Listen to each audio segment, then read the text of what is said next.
Humans are curious creatures. We are beings that always seek the unknown. We seek things that we cannot understand or comprehend. It's been something that's been a part of us since, I think, the origin, when we came about in history. Because when you really think about human history, you know that the reason why there's been so many discoveries, or scientific discoveries, throughout our history is thanks to people wanting to understand something, seek it, and just very curious. And I really like how Chrome as a character is a perfect representation of what humanity really is. Because this episode really showcases how unique Dr. Stone is. Because when we think about the beginning episodes, everybody knew what the old world was like. You know, Senku knew, obviously. You know, Tsukasa did, Taiju did, Yuzu did. Everybody knew what the old world was. Even if they weren't as intelligent as Senku, everybody did know what the old world was.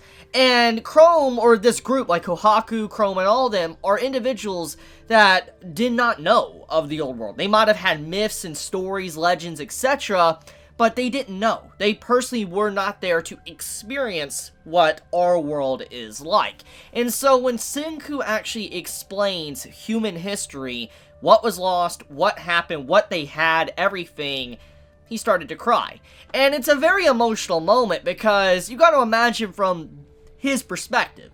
Imagine if you were in a primitive world, you were someone that was curious, like, you know, a scientist, but you were dubbed as a sorceress, or a sorcerer, and you're someone that basically was just always curious. You always wanted to know, if all of these questions just came out of nowhere, or all these answers came out of nowhere to many of your questions, you would get very emotional. And then finding out that so much was lost in just a snap of your fingers, it's gone, that's pretty much what happened. So I really just love Chrome as a character. Just to get the point across, I love what his character actually stands for, because it really just represents human history. You have to where Senku is someone that is so intelligent, he's like a modern day Albert Einstein. But then you have someone like Chrome that is someone that's just a regular scientist, but so curious, he just wants to know more and more. He wants to learn how to do these things, or answer these certain questions that pique his interest. And I think that's kind of why Senku grew attached to him. Why Senku actually started to like him, is because he was reminded of himself. When you think about the flashback that Senku had, well, what we got to see, the flashback depicted him being very curious. He had so much curiosity in learning about things, how things work, etc., that he got smarter and smarter to the point of where he's at right now. And Chrome is pretty much that. The thing, though, is that Chrome is someone that did not have the tools available to him, like Senku did, which is why Senku was very impressed. When he was looking at Chrome's house, what he has stored, etc., he's like, man, this man has gotten this far, this quickly, by himself, without even knowing of the old world, which is why he was very impressed and why he started talking about Tsukasa and how his overall objective is very flawed. Because we gotta think about it like this. Let's say Tsukasa won, okay? Let's just go on a limb here and say Tsukasa won. He killed Senku, he killed Chrome, he took over the world, okay? He made the world in his image the way he wanted. It does not stop the inevitable, which is aging, people growing up, but also the fundamentals of what humans really are. And that is curiosity. Besides war and conflict, etc., curiosity is another thing that is a part of humanity. And so even if Tsukasa won, it might be a period of existence where it's like what he wants, but eventually there will be someone that rises up and wants to know things and studies things, and then inventions pop up and advancement pops up, and so you cannot really stop the, you know, I guess, progression of humanity's technology. The only way to really get rid of it is literally for us as a species to lose our brains, or just get completely eradicated. That is the only way that something like what we do nowadays can be stopped. So, I think that this episode really just goes to show that Tsukasa, what he wants, will never happen. And Senku is like this mentor character that knows so much and is about to kind of enlighten these primitives and let them see what society is really about. Now, a couple things I do want to talk about is that Senku, as an individual, I think that this is the dynamic we actually needed within the story. I've loved Dr. Stone since episode 1. I think many can agree that this is a fantastic series and easily one of the best from this season. But the thing about Dr. Stone is that it's great to learn things and see what Senku does to be able to progress civilization to where it's at right now, but it's even more interesting when you see that there's a civilization already around, but they're primitives, and he comes in and he's trying to educate them. I think that's really cool, because you get to see from an experience from people that have no idea what he's doing, and it literally looks like magic, which is kind of things that happen in history. You have these very smart individuals in history, our history, that perform these things that were just ridiculous. Like, you know, they did inventions and stuff, let's say like a pulley system, and no one really understood or comprehended what was going on there, and they thought that the person that made this was a magician. And this is something that's happened throughout, you know, our history, and it's kind of why magicians, sorcerers, wizards, etc. existed in the past, and why it was kind of like a thing, was because wizards are basically like medieval, you know, scientists. That's what it was. So, I love this episode, and I love where this arc is going. The new direction of the story. The only thing that's kind of sad, though, is that we're probably not going to get to see Yuzu or Taiju for a very long while, because they're hanging out with Tsukasa. But nonetheless, though, I do like the direction of the story. I do like the new characters. They do have a nice personality to them.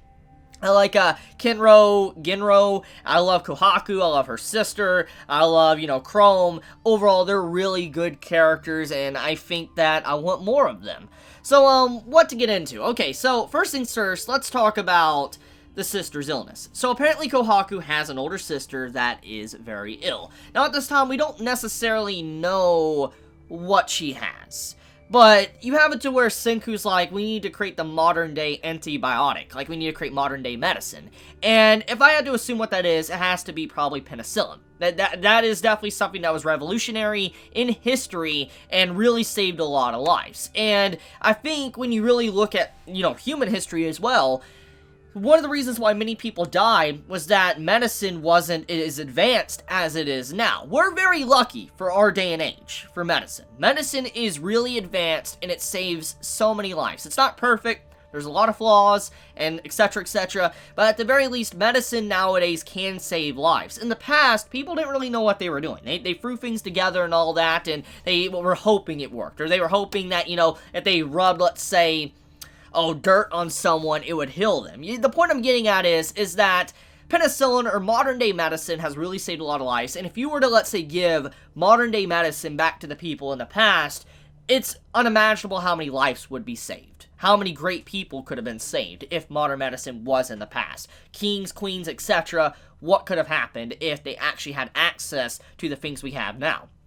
And so when you think about what Senku is doing, it makes sense why he wants to invent it. Because if he invents that, then they get rid of the problem of life expectancy. See, in primitive times, people didn't live long. Most of the time, people probably died around age 20 to 30, maybe 40. People didn't live long because of just diseases, food, war, etc., shelter. You know, the environment really played a role. And one injury could cost your life. If you got injured a little bit, broke your leg, it could literally cause it to where you can lose your life, because one injury was very threatening. And see, that's something we don't really have to deal with as much today, because if we get a little infection, we can go to the doctor, get some medicine, we're good. Or if we break a leg, we can go to a doctor, they can get it all fixed up, etc. Or we have modern day techniques to kind of fix it. So there's a big difference now. There's a big difference compared to how it was in the past, and so Senku creating that is a good start.